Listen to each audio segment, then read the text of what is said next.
Hey everyone, it's SDS SuperCoach providing SuperCoach content for you. I'm here to present my February team update so far for SuperCoach 2024. It's the pre-season, I know, and it's already going to be my third team update. But it has been a little while and there has been a fair few changes and a bit of change to the thought process here with my team. Just one thing I wanted to mention before I do this video. Last night, I recorded a video with the great man George from Fancy Take TV. We've gotten on super well ever since we've started getting in contact, and he's an absolute legend in my book. He's always been very nice to me. Took care of me at Gather Round when I had a really bad Achilles on the Sunday when we had to stand up for the Giants Hawks game, that sort of thing. He came onto my channel and we did a hot takes video. And unfortunately, due to my bad internet, I've looked back at the footage. It is very studded in audio and the video. Yeah, it just hasn't panned out the way I would have liked. There's a lot of breaks of silence, a lot of laggy audio, and it's really frustrating because it's an absolute honor to get the great man George onto the channel. I'm still going to upload it late tonight, but I thought I'd give a big disclaimer because if the video doesn't turn out very well, then yeah, look, that's what's happened. I'm still going to upload it, and yeah, so thought I'd give you guys a quick disclaimer. Let's get into the team. First up into defense, I've got Nick Dacos. I really want to pick the great man, Nick Dacos, Facebook friends with him. And yeah, I just think at 650K, there's a bit of value there just due to that injured game against the Hawks where he dropped, I think, a 41 and got subbed out, obviously due to an unfortunate injury, of course. But yeah, I just want to pick Dacos. I know a lot of people aren't going to start him due to the early buy, and as well, before his buy, there's the Finn McGuinness tag. But with Nick Dacos, I just think I can't look at it. 61% ownership, and I really want to be part of that 61%. I know and there's no guarantees in SuperCoach. What if Finn McGuinness gets injured in round 2 or gets suspended? Or it just isn't in Hawthorn's game plan. I just don't think there's any guarantees with this not working out. So look, I'm just going to pick Dacos. Sometimes I know we keep hunting for value. There is value here, but people look at the fixtures and the buy. I'm just going to pick him. I'm just going to get over it. I'm just picking him, and I really want to pick him, so I'm just going to pick him. The next one's going to be James Sicily from the Hawks. One of my boys. I'm going to be honest. I really don't like picking Hawthorn premiums, or yeah, Hawthorn premiums in general, just because I get a different viewpoint on Hawthorn players compared to the other 17 clubs. I don't know why. I mean, I'm a mad Hawthorn supporter, so it makes sense. So I've got Sicily in for now, but in my opinion, he scores best when he's got Blank and Frost in the back line. If he's the second key defender, I think that's a big worry for Sicily because he becomes easier to tag and easier to stop getting points because he's not going to, if he's the second key defender, he's not going to be roaming down the back line, taking uncontested marks. What's he going to be doing? He's going to be playing on the second tall forward, which is a massive problem. So, yeah, that's a bit unfortunate with Sicily. But if Blank and Frost are picked, I think I will pick Sicily. If not, then I might go towards Stewart. I don't know. I picked Stewart round 1 last year, and he got injured in the first quarter. So there's a bit of PTSD there. So I might go Stewart. You never know. Look, for the third player, I'm going to go Hayden Young. I feel like there isn't too much to say. He's moving into the midfield. Is one thing that surprised me was how good of a tackler he is. I think in the last 6 games, the last month of the season when he moved into the midfield, I think he got tackles of 10, 7, 8, 7, really super solid. So that's one thing to keep in mind with the Hayden Young pick that actually surprised me. So he's a really strong tackler, better role moving into the midfield. This might be the last year that we do have Young as a defender, but I do think he's going to be a very solid top 6 defender for us this season, and also as the goodbye. So that's grouse. I'm going to go with Zach Williams here. Again, not much needs to be said. As long as he gets picked, I mean, proven premium in the past, can definitely make 200 plus K. I feel like that's pretty easy. I'm going to go with James Trezise. Now, he was in my very first team. Now I've put him back in. I'm just thinking, gee, I want to be different. I want to go with a pod of some kind. I know it just makes sense going with like the safe team, but you want a bit of fun and excitement. So I'm going with James Trezise. Really good VFL, very solid VFL numbers. Racks up the ball. If Jaden Short's moved up into the midfield, he knows how to get the ball in defence, and he's reliable by ball. He scored a 93 in the one game he played. And I said during the mid-season draft period that if he's picked, then he's going to be a really good rookie for us. Now he's 207K. That doesn't faze me. I do think he certainly has potential to make 150K. So I'm going to go with James Trezise for him there. We're going to go Nick Caulfield here for the Dogs as my D6, former top 10 pick. Good scorer in the past. It's just more about getting his body all good. So hopefully that's the case. And for my last two, sorry, I have to keep looking at my screenshotted team. Got Marty Hoare, who could replace Michael Hibberd in that sort of role.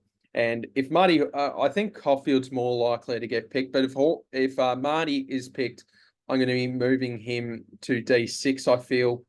And yeah, because he's going to be decent chance he's one of our best cash cows if picked for the season. And the last one's going to be Toby Pink. I've tossed up between Zach Reed and Josh Gibcus. I mean, look, this D8's all up in the air because there's been days where I've had Zach Reed in, Josh Gibcus in, and Toby Pink in. I've just gone Pink for now, maybe just due to being more experienced, but certainly Reed and Gibcus are certainly prospects with a higher ceiling and higher potential as players. Let's go in the midfield. Zach Butters. Oop. I probably don't even need to type it in or whatever. Zach Butters, really good buy. I feel like certainly his breakout season was last year. I do think he can get to another level. There's talks about Port mixing up the midfield mix, but I do think that I haven't heard any reports about Zach Butters being moved out into the mid to half forward. I've heard it with Rosé, heard it with Horn Francis. I've heard it a bit even with Ollie Wines and Willem Drew. Haven't heard it all from Zach Butters. I think he's going to be staying exactly where he shone for Port Adelaide. That's in the midfield. Luke Davies-Uniacke, no reports at the minute with him being injured. I think he's been managed in a couple of sessions during pre-season, but that's just load management at the end of the day for some of these guns. And when he's had some bad injuries in the past, when it comes to hamstrings, that sort of thing, that is to be expected. Just missing out on a couple of training sessions, can't be going full pelt straight away. So I'm perfectly fine with LDU. I think he can get even better than this. Andy Brayshaw. One thing I didn't do last year in my starting team was stick to my gut. I know people are going so wrong. I think I'm going to stick with my gut unless something actually changes with picking Andy Brayshaw, because 2 days before the season started, I dropped Dawson and picked Doherty, and there was no real problem with Jordan Dawson. It's just everyone was going Doherty, and I fell into that. So unless something actually changes with Andy Brayshaw, I'm going to stick with him over Caleb Sarong. I will pick one of the Freo midfielders, and I want it to be Andy Brayshaw, so he's staying in my team for the time being. I've tossed up between Josh Kelly at F4 and M4 and Sam Walsh at M4. I'm going with Sam Walsh. I've given it some thought. So I've had Josh Kelly in the side for a couple of weeks for Sam Walsh, because my plan at the end of the day was to go Kelly to Walsh after Walsh's bye, and they'll be in the week heading into GWS's bye. But I know we've got 40 trades. That's a fair few more than personally I would have liked, but also 40 trades, I think, will give some coaches the trade happy button. And look, at the end of the day, trades are still valuable in the game, and you can run out of them real quick. So I don't want to mess about making a trade with Walsh. I mean, I've only got one player with that buy, and I just think that I can get a bloke, just a random bloke out of nowhere, like Trezise or an F4 or whatever, to randomly score a 90 and potentially match Kelly's production, that sort of thing. So look, I'm going Walsh for now. I know he's got the early buy, but value is value. We saw what he did in the finals. Really hard to pass up. I'm going with Nick Martin at M5. I did a video a couple of days ago about Martin versus Amon versus Crouch. I prefer Martin the most out of those three options, so I'm going with Nick Martin. I do think he's going to be quite the conductor down back, making fast plays, and he's a talented player. So I think Nick Martin. So the thought process here is for him, hopefully he'll get DPP, and I can swing him back into defense. If not, it's not the end of the world. He could potentially just be my M9 for the season. So in case we get an injury, because I think that will be popular with the extra trades now, is really making sure you're covered in all lines. So I'm pretty sure he'll get defensive status. I think Brad Scott will keep him there for a fair bit. Like, he's been training all preseason at halfback. Why would you break up your plan by round 2 or 3? Like, wouldn't make too much sense to me. So pretty happy with Nick Martin and the team. I think if he does get the role that we're hoping, he can go 105. We'll go McKercher here. I mean, not much needs to be said again with this bloke. So he's in so many teams. He's going to be playing halfback, a little bit of midfield. In his heading up into the draft, really good accumulator, good by foot. There's a bit of Zach Merritt about him, which I like. So I think he's going to easily be one of our best cash cows, and he could be a bloke that we might be able to have enough cash gen. I mean, maybe not if anyone heard the news about the sub rules. So they're now going to announce a sub on the bench instead of from the emergencies. It's going to be 3 on the emergencies, and they're going to name 5 on the bench, and they pick one of them as the sub an hour before the game. So maybe I think that does hurt our cash gen, but I don't think that we'll have to worry about the sub with this bloke, because I think McKercher's easily going to be one of our best cash generation creators. But yeah, as I was going to say, like, we could, because he'll get defensive status, he could be our D7, that sort of thing. So a lot of water to go under the bridge with that, but we might need the money. Riley Sanders, as I've said before, like, he's one of my favourite prospects in the draft. I think the Dogs have got an absolute steal.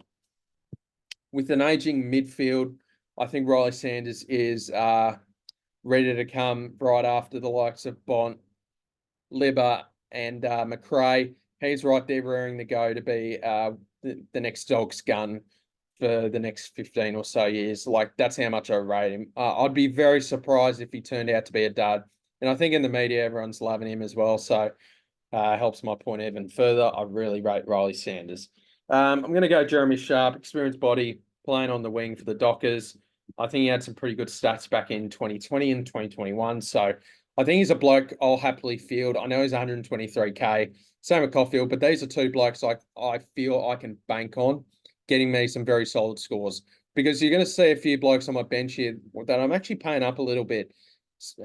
Look, this isn't the final product, but look, I'm going to have Caleb Windsor as my M9 now, purely because Christian Petrarca told his mates apparently to pick Caleb Windsor in their SuperCoach team. So what an absolute legend track is. I love Christian Petrarca, and I'm not one of Christian Petrarca's mates, but I will listen to your advice. So I will pick Caleb Windsor. Seems like he's a very good chance for round 1. Could be playing a bit of wing. I think he has really good endurance. So I'll stick him for now. Things could change, because I do think with the tactical sub rule, I feel like first year players are certainly more at risk of getting subbed out. So one thing to monitor. I'm going to go Matty Roberts here from the Swans, another bloke more expensive than Jeremy Sharp, but I'm going with Matty Roberts. I think he had really good numbers. He had really good stats heading into the draft. I think he's playing on a wing. I think he will have a good role for Sydney, and I think he should. I think there's a good chance he plays every week. So I know he burned us last year, but I'm fine having him in, and I'm going to go Sean Manor here. I think there's no guarantee that he's going to play. Like, I'm hearing some things where, I mean, it's all not smooth sailing with Sean Manor. I think apparently he's behind a few people getting a game, but look, we'll pick him for now because we don't know enough about the rookies just yet. We're getting little bits of information, but we really need to wait for the actual games here. Gee, it's tempting to pick Rowan Marshall, but I'm not. I mean, look at the ownership. Are you really going to bet against that for the time being? Like, no. Give me Gawn and give me Grundy. If this doesn't work out, at least we're all in it together. But I tell you what, if anything goes wrong during preseason with Gawn or Grundy, I'm on the Rowan Marshall train. I'm picking Rowan Marshall. Prime of his career, solo ruck. Just an absolute beast of a man. Great player to watch as well. So, and also as a bigger ruckman, because Abdul said a really good point about some of the new rule adjustments for AFL, where you're allowed to put your arm out to do a tap, and it won't be a free kick. So I feel like that certainly helps the bigger rucks. And to be fair, it does help Gawn.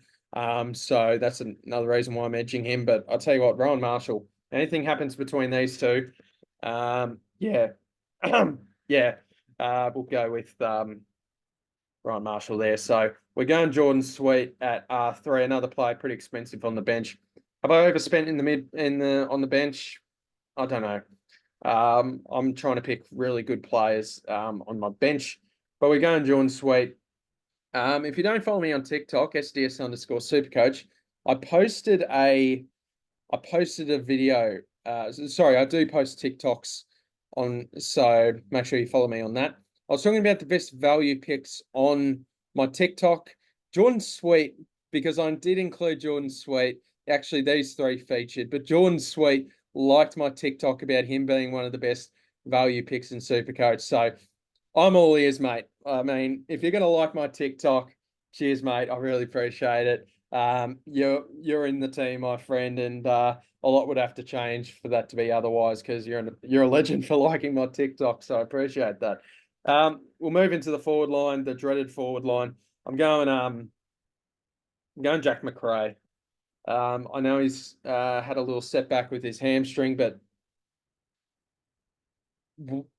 can we just say, like, Tim English had 3 setbacks, one of them being a hamstring injury last season, and he was the second best scorer in SuperCoach. Now, I know Jack Macrae is no Tim English for 2024, but I just don't want to overrate injuries too much just because he's missing a week or two of preseason training. He's been fine besides that. I'm still going to go Jack Macrae. I do think he's on the downward spiral in terms of quality as a player and as a SuperCoach option, but Macrae's got to be top 6 forwards with how dire this is. Like, he has to. I'm going to go Sam Flanders. I know people have some concerns with Damien Hardwick being the new coach, and that could affect scorers in the midfield, because Richmond, besides Taranto last season, they never really had a truly dominant SuperCoach scorer in the midfield for the Tigers during their golden era. So I'm going to go Flanders for now. I mean, he's still, I think I saw a report that he's full-time mid still. So, nah, give me Sam Flanders. Let's go with James Jordan. There might be rumours that he's playing on the wing, but I think he's a really good accumulator as a player. So I do think they'll look to feed him the ball a fair bit and spend a little bit of time in the midfield. So he's one to monitor, but I do rate him as a player. So I've got Jordan in for now. I've got Jack Billings. I think he can do enough to score 75 to 80 every week and higher. So I've got Billings in there, and just see how we go. Like, I think a new club, new opportunity could give him a little bit of extra life now. He's in the prime of his career, and yeah, hopefully ends up being a good pick. Harley Reid. I mean, he's getting a few concerning reports in preseason about him sitting out. He's had a cork thigh. There's a little hamstring tightness. So that does mildly concern me, but you can't not pick him. So too bad. I'm going with him, and I'm going to go Finlay McRae. Not sure on McRae in terms of starting, in terms of putting him on field, because there's no guarantee that he's going to instantly be in Collingwood's. He's not going to be in. Sorry, there's no guarantee that he's going to be involved in the reigning Premier's midfield group. But I mean, he is doing the absolute best he can to give himself a good case to be a part of it. So I would, I might sit McRae on the bench because there was someone very recently that I've added to my team, and it's Alex Sexton, who's training in the ones off the half back line, and that seems like a really good role. And look, even for now, even just hearing that, I'm going to put him at F6 for now. And look, so I haven't got too much besides that. All I know is he's training with the ones, being a halfback. So look, ideally you want to pick forwards that aren't going to play too much in the forward line. And lastly, we're going to go with Darcy Wilson. Seems like he's a very good chance of playing round one. And I do think, I know first year players, I do think are a lot more, are more likely to be subbed out, that sort of thing. But just due to his endurance as a winger, I do think it's a lot less likely that he's going to be subbed out unless due to injury or it's a close game and they want to go, well done, young kid, but time to hop on the bench. Let the 10-year vets take care of this. So I've got Wilson in there. So yeah, look, that is the current side. I'm trying to think when I'll do another one of these. I think I might do them. I think my next update will be after the preseason games, I'm thinking. And just, I guess, my reaction to it, because a lot can change with the preseason games. So, yeah, thank you guys very much for watching. As I said, I do apologize about the George video. That's going to come up later this evening because due to audio issues, but I'm still going to upload it. And yeah, thank you guys very much for watching, and I'll see you guys in the next video. Thank you guys so much. Have a good one. Cheers.